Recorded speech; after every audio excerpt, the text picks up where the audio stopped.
ओम शांति। 8 नवंबर 2023। मीठे प्यारे बाबा के आज के मधुर महावाक्य। आज की मुरली के कुछ विशेष पॉइंट्स। आज बाबा हमें समझाते कि हम बच्चों को श्रीमत पर चलते हुए सदा श्रेष्ठ कर्म करने हैं, पर मत के प्रभाव में नहीं आना है, बाप की हर आज्ञा का पालन करना है, सदा इसी खुशी और नशे में रहना है कि अब हम ये पुराना शरीर छोड़ प्रिंस बनेंगे और इसी नशे में रहे ईश्वरीय सर्विस करनी है। चाहे कोई मित्र हो या कोई निंदक हो, हमें सर्व आत्माओं को सम्मान देना है। तो चलिए सुनते हैं आज की बाबा की मीठी प्यारी मुरली। ओम शांति। बाबा कहते, मीठे बच्चे, देह सहित ये सब कुछ खत्म होने वाला है, इसलिए तुम्हें पुरानी दुनिया के समाचार सुनने की दरकार नहीं। तुम बाप और वर्षे को याद करो। प्रश्न, श्रीमत के लिए गायन कौन सा है? श्रीमत पर चलने वालों की निशानी सुनाओ। उत्तर, श्रीमत के लिए गायन है, जो खिलाएंगे, जो पहनाएंगे, जहां बिठाएंगे वही करेंगे। श्रीमत पर चलने वाले बच्चे बाप की हर आज्ञा का पालन करते हैं, उनसे सदा श्रेष्ठ कर्म होते हैं। वे कभी श्रीमत में अपनी मनमत मिक्स नहीं करते, उनमें राइट और रॉन्ग की समझ होती है। गीत बनवारी रे। ओम शांति। ये गीत किसका है? बच्चों का। कोई गीत ऐसे भी होते हैं जिसमें बाप बच्चों को समझाते हैं, लेकिन इस गीत में बच्चे कहते हैं कि बाबा अब तो हम समझ गए, दुनिया को तो पता नहीं कि कैसी ये झूठी दुनिया है, झूठे बंधन हैं, यहाँ सब दुखी हैं। तब तो ईश्वर को याद करते हैं। सतयुग में तो ईश्वर से मिलने की बात ही नहीं है, यहाँ दुख है, तब आत्माओं को याद पड़ता है। परंतु ड्रामा अनुसार बाप मिलते ही तब हैं जब स्वयं आते हैं।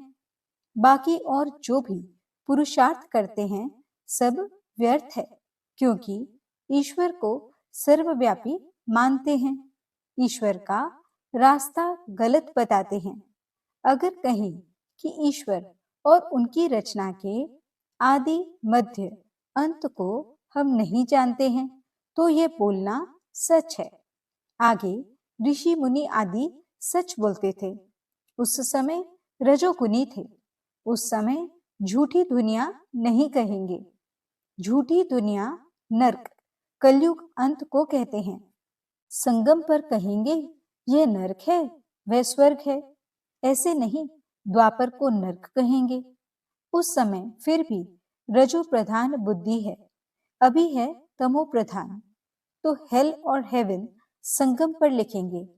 आज हेल है, कल हेवन होगा। ये भी पाप आकर समझाते हैं। दुनिया नहीं जानती कि इस समय कलयुग का अंत है। सब अपना अपना हिसाब किताब चुकतू कर अंत में सतो प्रधान बनते हैं। फिर सतो रजो तमो में आना ही है। जिनका 1-2 जन्म का पाठ है, वह भी सतो रजो तमो में आते हैं। उन्हों का पाठ ही थोड़ा है, इसमें बड़ी समझ चाहिए। दुनिया में तो अनेक मत वाले मनुष्य हैं, सबकी एक मत तो नहीं होती। हर एक का अपना अपना धर्म है, मत अपनी अपनी है। बाप का ऑक्यूपेशन अलग है, हर एक आत्मा का अलग है, धर्म भी अलग है, तो उनके लिए समझाने भी अलग चाहिए। नाम, रूप, देश, काल सबका अलग है। देखने में आता है ये फलाने का धर्म है। हिंदू धर्म में तो सब कहते हैं, परंतु उनमें भी सब भिन्न भिन्न हैं। कोई आर्य समाजी, कोई सन्यासी, कोई ब्रह्म समाजी। सन्यासी आदि जो भी हैं, सबको हिंदू धर्म में मानते हैं। हम लिखें कि हम ब्राह्मण धर्म के हैं अथवा देवता धर्म के हैं, तो भी वे हिंदू में लगा देते हैं, क्योंकि और कोई सेक्शन तो उनके पास है ही नहीं। तो हर एक का फॉर्म अलग अलग होने से मालूम पड़ जाएगा। और कोई धर्म वाला होगा तो इन बातों को मानेगा नहीं, फिर उनको इकट्ठा समझाना मुश्किल है। वे तो समझेंगे कि यह तो अपने धर्म की महिमा करते हैं, इनमें द्वैत है। समझाने वाले बच्चे भी नंबरवार हैं, सब एक समान तो है नहीं, इसलिए महारथियों को बुलाते हैं। बाबा ने समझाया है, मुझे याद करो, मेरी श्रीमत पर चलो। इसमें प्रेरणा आदि की कोई बात नहीं। अगर प्रेरणा से काम हो तो फिर बाप के आने की दरकार ही नहीं। शिव बाबा तो यहाँ है, तो उनको प्रेरणा की क्या दरकार है। यह तो बाप की मत पर चलना होता है, प्रेरणा की बात नहीं। कोई कोई संदेशियां संदेश ले आती हैं, उसमें भी बहुत मिक्स हो जाता है। संदेशी तो सब एक जैसे हैं नहीं, माया का बहुत इंटरफेयर होता है। दूसरी संदेशी से वेरीफाई कराना होता है। कई तो कह देते हैं हमारे में बाबा आते हैं, मम्मा आती है, फिर अपना अलग सेंटर खोल बैठते हैं। माया की प्रवेशता हो जाती है। ये बड़ी समझने की बात है। बच्चों को बहुत सेंसिबल बनना चाहिए। जो सर्विसेबल बच्चे हैं वही इन बातों को समझ सकते हैं। जो श्रीमत पर नहीं चलते वे इन बातों को नहीं समझेंगे। श्रीमत के लिए गायन है कि आप जो खिलाएंगे, जो पहनाएंगे, जहां बिठाएंगे वह करेंगे। ऐसे कोई तो बाप की मत पर चलते हैं, कोई फिर दूसरों की मत के प्रभाव में आ जाते हैं। कोई वस्तु नहीं मिली, कोई बात पसंद नहीं आई तो झट बिगड़ पड़ते हैं। सब थोड़े ही एक जैसे सपूत बच्चे हो सकते हैं। दुनिया में तो ढेर की ढेर मत वाले हैं। अजामिल जैसी पाप आत्माएं, धनिकाएं बहुत हैं। यह भी समझाना पड़ता है कि ईश्वर सर्वव्यापी कहना रॉन्ग है।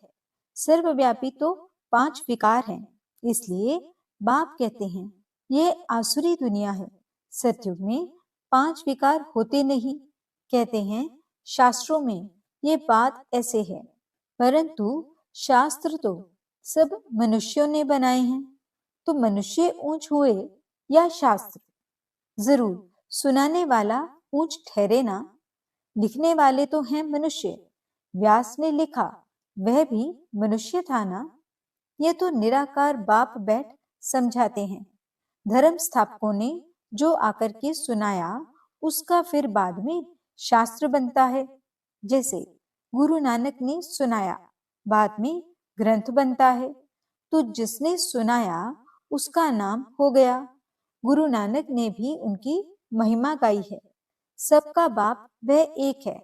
बाप कहते हैं जाकर धर्म स्थापन करो। ये बेहद का बाप कहते हैं मुझे तो कोई भेजने वाला नहीं। शिव बाबा खुद बैठ समझाते हैं, वह हैं मैसेज ले आने वाले। मुझे कोई भेजने वाला नहीं। मुझे मैसेंजर व पैगंबर नहीं कहेंगे। मैं तो आता हूँ बच्चों को सुख शांति देने। मुझे कोई ने कहा नहीं, मैं तो खुद मालिक हूँ। मालिक को भी मानने वाले होते हैं, परंतु उनसे पूछना चाहिए कि तुमने मालिक का अर्थ समझा है?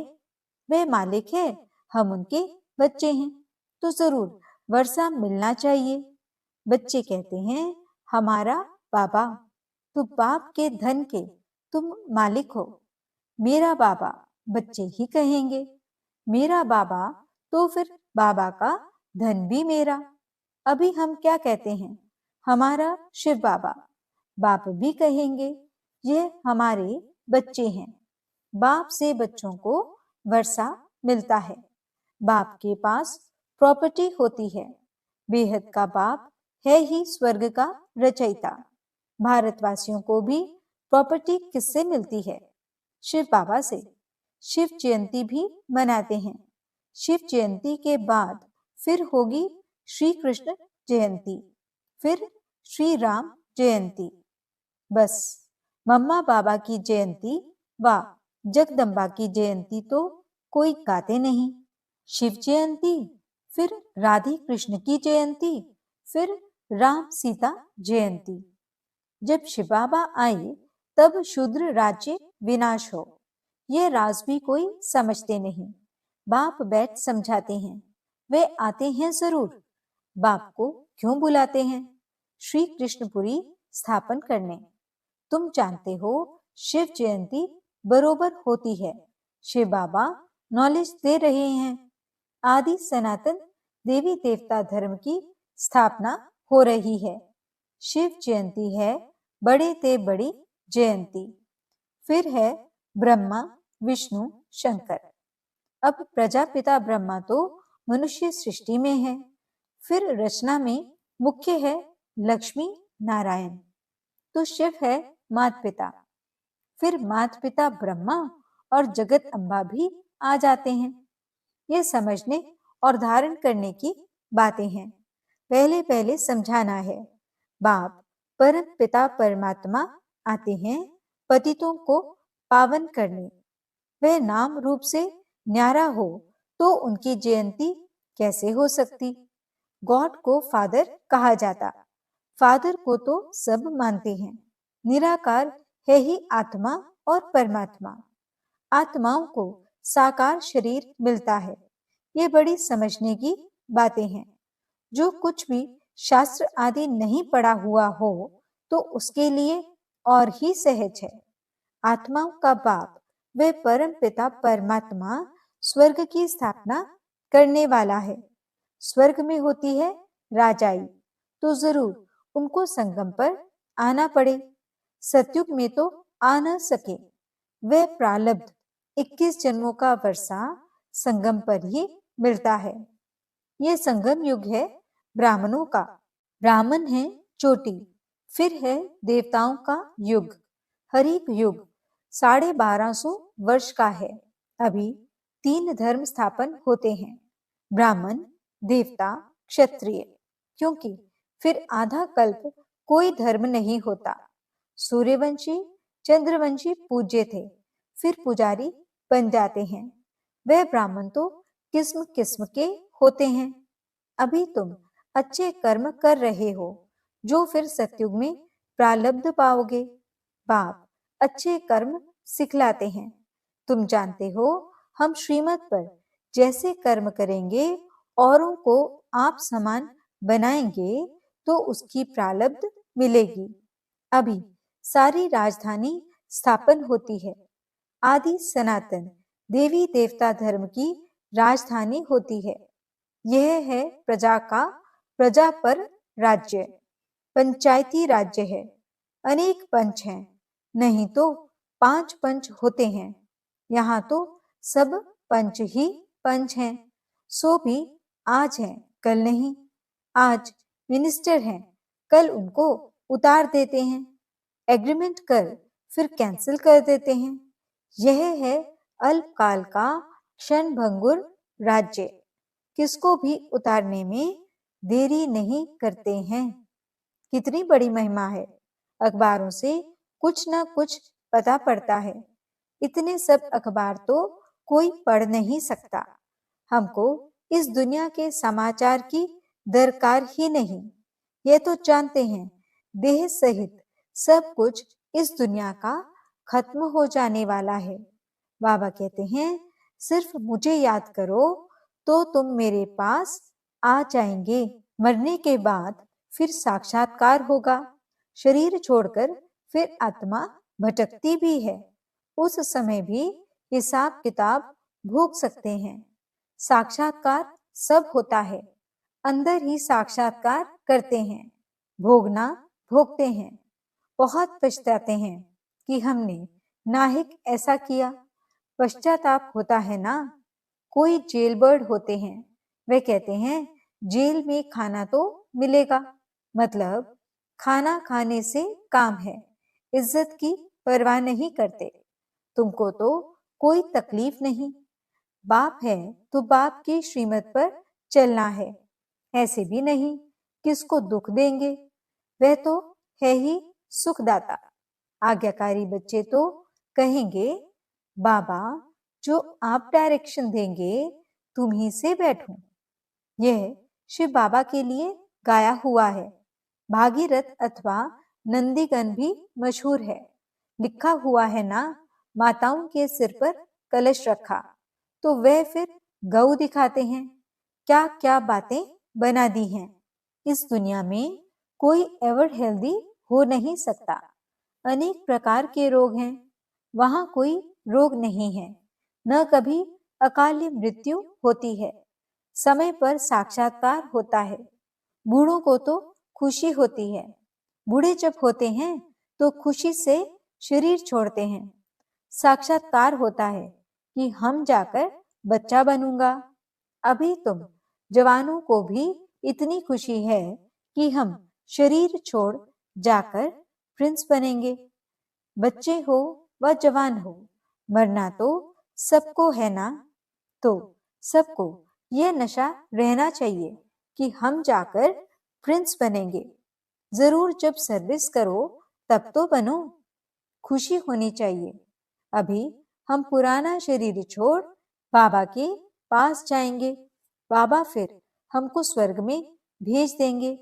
सर्विस करनी चाहिए। बच्चों ने गीत सुना, बंसी वाला श्री कृष्ण तो है नहीं, मुरली तो बहुतों के पास होती है, बहुत अच्छी अच्छी बजाते हैं, इसमें मुरली की बात नहीं। तुम तो कहते हो श्रीमत एक बाप ही देते हैं। जब तक कोई बच्चा नहीं बनता तब तक ये बातें समझ भी नहीं सकता, और इसमें फिर श्रीमत पर चलने की बात है। अपनी मत पर चलने से थोड़े ही ऊंच पद पा सकेंगे। बाप को जो जानते हैं वह बाप का परिचय औरों को भी देंगे। बाप और रचना का परिचय देना है। किसको बाप का परिचय नहीं देते तो गोया खुद जानते नहीं। अपने को नशा चढ़ा हुआ है तो औरों को भी चढ़ाना है। अच्छा, मीठे मीठे सिकिलते बच्चों प्रति माता पिता बाप दादा का याद प्यार और गुड मॉर्निंग। रूहानी बाप की रूहानी बच्चों को नमस्ते। हम रूहानी बच्चों की रूहानी बाप दादा को दिल व जान सिख व प्रेम से नमस्ते नमस्ते नमस्ते जी। गुड मॉर्निंग बाबा, शुक्रिया बाबा। धारणा के लिए मुख्य सार। पहला पॉइंट, श्रीमत पर सदा श्रेष्ठ कर्म करने हैं, दूसरों की मत के प्रभाव में नहीं आना है, सपूत बन हर आज्ञा का पालन करना है। जो बात समझ में नहीं आती है उसे वेरीफाई जरूर कराना है। दूसरा पॉइंट, सदा इसी नशे व खुशी में रहना है कि हम ये पुराना शरीर छोड़ प्रिंस बनेंगे। नशे में रह ईश्वरीय सेवा करनी है। वरदान, निंदक को भी अपना मित्र समझ सम्मान देने वाले ब्रह्मा बाप समान मास्टर रचयिता भव। जैसे ब्रह्मा बाप ने स्वयं को विश्व सेवाधारी समझ हर एक को सम्मान दिया, सदा मालेकम सलाम किया, ऐसे कभी नहीं सोचा कि कोई सम्मान देवे तो मैं दूं। निंदक को भी अपना मित्र समझकर सम्मान दिया। ऐसे फॉलो फादर करो। सिर्फ सम्मान देने वाले को अपना नहीं समझो, लेकिन गाली देने वाले को भी अपना समझ सम्मान दो, क्योंकि सारी दुनिया ही आपका परिवार है। सर्व आत्माओं के तना आप ब्राह्मण हो, इसलिए स्वयं को मास्टर रचयिता समझ सबको सम्मान दो, तब देवता बनेंगे। स्लोगन, माया को सदा के लिए विदाई देने वाले ही बाप की बधाइयों के पात्र बनते हैं। अच्छा, ओम शांति।